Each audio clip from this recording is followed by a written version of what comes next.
তার একটা ছবি দেয় যারা কাছে আছে, দেখছেন না?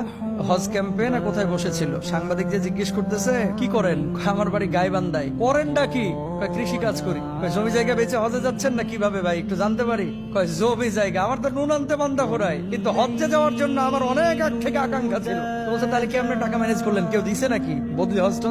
না ভাই, এই আল্লাহ যদি চায় আপনারা কেউ কি আটকে রাখতে পারবে? ধরেন আল্লাহ আপনারা বাইতুল্লাহ নিবে, পিডিয়া হলেও নিয়ে যাবে, যাবি না কার? আর যদি আল্লাহ আপনারা না কবুল করে, বাড়ি থাকবে 10টা, কিন্তু অন্তরের মধ্যে একটা বার ওই চিন্তাও দিবে না মাথার ভিতরে যে যা বাইতুল্লাহ জিয়ারত করে আস। হাজার হাজার কোটিপতি আছে বাইতুল্লাহ কিন্তু যায় না। কথা বলেন ঠিক কিনা?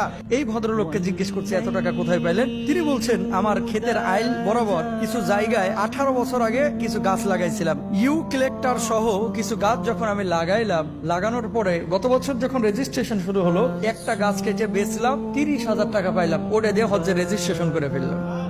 এখন বাকি টাকা কিভাবে পাবো? একটা গাছের দাম যদি 30,000 টাকা হয়, আমার এখানে আরো অনেকগুলো গাছ আছে। তো বললো যে আমি প্রথমে 22টা তারপর 20টা গাছ কাটলাম। প্রথমে কাটলো 22টা, তারপরে কাটলো কয়টা? 20টা, 42টা গাছ কাটলো। 42টা গাছ কাইটে দেখে যে হজ্জের লেগে টাকা রেডি। আলহামদুলিল্লাহ বলেন না? মানে গাছগুলো সব বেঁচে দিছে। বিশ্বাস করেন আমার এখানে যা টাকা আছে একটা টাকাও বাইরের না, সব আমার গাছ বেচা টাকা। আর এই গাছগুলো আমি লাগাইছিলাম এই কারণে যে আল্লাহ এই গাছগুলোর টাকা দিয়ে তুমি আমার হজে নিও। আমি রাত্রিবেলায় মাঝে মাঝে গাছগুলোর ধারে যাইতাম, যে গাছটারে ধরে থাকতাম যে আর কতদিন সময় লাগবে রে, তাড়াতাড়ি বড় হ বড় হ, কাইটা তোরে বেচে আমি আল্লাহর ঘরে হাজিরা দিতে যাব। চাওয়ার মতো চাইলে আল্লাহ কাউকে নিরাশ করে না।